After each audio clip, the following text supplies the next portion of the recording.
আমি নর্থ সাউথের সিঁড়িতে রক্তাক্ত হয়েছিল, সেই রক্ত পাড়িয়ে পাড়িয়ে আমরা হচ্ছে গিয়ে 4 নম্বর চারতলায় মেডিকেল সেন্টারে গিয়ে আমরা উপস্থিত ছিলাম। এবং পরবর্তীতে আমরা বিভিন্ন মসজিদে অ্যানাউন্সমেন্ট করার চেষ্টা করি যে বসুন্ধরা এলাকাবাসী যেন জানতে পারে যে আমাদের নর্থ সাউথে কী হয়েছে। এটা সবার আসলে জানা দরকার যে নর্থ সাউথে কী হচ্ছে বা কী হয়েছে, আমাদের উপর যে আমাদের ভাই বোনদের উপর যে রক্তাক্ত যে হামলাটা করা হয়েছে সেটা সবার জানা উচিত। স্বৈরাচার পতনের ঠিক আগ মুহূর্তে যেহেতু একটা নর্থ সাউথে একটা হামলা হয়েছিল, এটা অনেকেরই জানা নেই।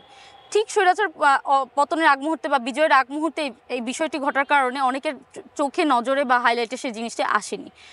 আমরা নর্থ সাউথে 5 তারিখ চিন্তা করি যে আমরা 1 নম্বর গেটের সামনে অবস্থান করব। যেহেতু সবসময় আমরা 8 নম্বর গেটে অবস্থান করি, ওই দিন আমরা প্ল্যান করেছিলাম যে আমরা 1 নম্বর গেটের সামনে অবস্থান করব। 1 নম্বর গেটের সামনে যখন আমরা অবস্থান করি, সেটা অ্যারাউন্ড 9টা বাজে, 9টা 10টা এই সময়টার মধ্যে আমি স্লোগান দিচ্ছিলাম ওই সময়ে, এবং 100 জন থেকে 150 জন আইইউবি থেকেও আমাদের সাথে জয়েন করেছিল, এআইইউবি থেকেও জয়েন করেছিল, ইউআইইউ থেকেও জয়েন করেছিল। সবাই আমরা নর্থ সাউথের 1 নম্বর গেটের সামনে জড়ো হই, এবং তখন আমরা আন্দোলনটাকে এগিয়ে নিয়ে যাওয়ার জন্য আমরা চিন্তা করছিলাম যে আমরা আস্তে আস্তে শাহবাগের দিকে মুভ করব। ঠিক সেই মুহূর্তেই অনেকগুলো পুলিশের গাড়ি বহন নিয়ে আসে, এবং আমরা তখন বুঝে উঠতে পারিনি যে আসলে কি সমস্যা। আমাদের নর্থ সাউথের ফ্যাকাল্টিরা গিয়ে তাদের সাথে নেগোশিয়েট করার একটা চিন্তাভাবনা করছিলেন। ওই মুহূর্তে আমাদের ওখানে সাউন্ড গ্রেনেড মারা হয়, ওপেন ফায়ারিং করা হয়, রাবার বুলেট মারা হয়। সেই মুহূর্তে আমাদের নর্থ সাউথের আমি বলবো যে 10 থেকে 15 জন শিক্ষার্থী স্পটেই আমাদের আহত হয়েছিলেন।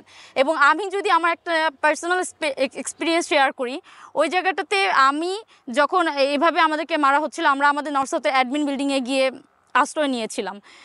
আমি নর্থ সাউথের সিঁড়িতে রক্তাক্ত হয়েছিল, সেই রক্ত পাড়িয়ে পাড়িয়ে আমরা হচ্ছে গিয়ে 4 নম্বর চারতলায় মেডিকেল সেন্টারে গিয়ে আমরা উপস্থিত ছিলাম। এবং পরবর্তীতে আমরা বিভিন্ন মসজিদে অ্যানাউন্সমেন্ট করার চেষ্টা করি যে বসুন্ধরা এলাকাবাসী যেন জানতে পারে যে আমাদের নর্থ সাউথে কী হয়েছে। এটা সবার আসলে জানা দরকার যে নর্থ সাউথে কী হচ্ছে বা কী হয়েছে, আমাদের উপর যে আমাদের ভাই বোনদের উপর যে রক্তাক্ত যে হামলাটা করা হয়েছে সেটা সবার জানা উচিত।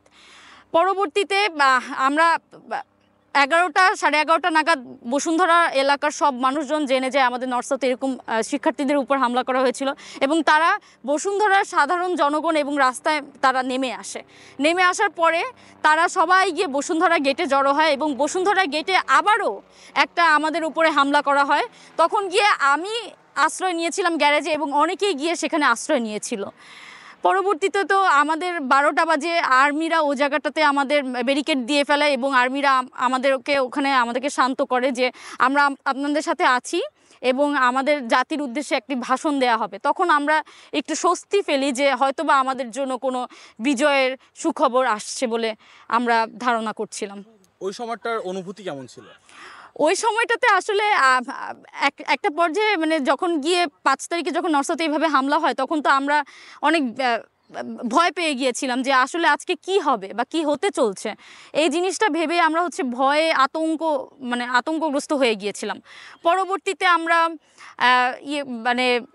যখন আমরা শুনি যে আমাদের এরকম সরকার পতনের বা একটা আমাদের জাতির উদ্দেশ্যে একটা ভাষণ দেয়া হবে, তখন গিয়ে আমরা একটু স্বস্তি ফেলি, যে আমরা মনে করি যে না, জনগণ, বাংলাদেশের মানুষ এখন মুক্তি পাবে, এরকম একটা ইচ্ছে বা এরকম একটা ব্যাপার আমরা ফিল করছিলাম আর কি।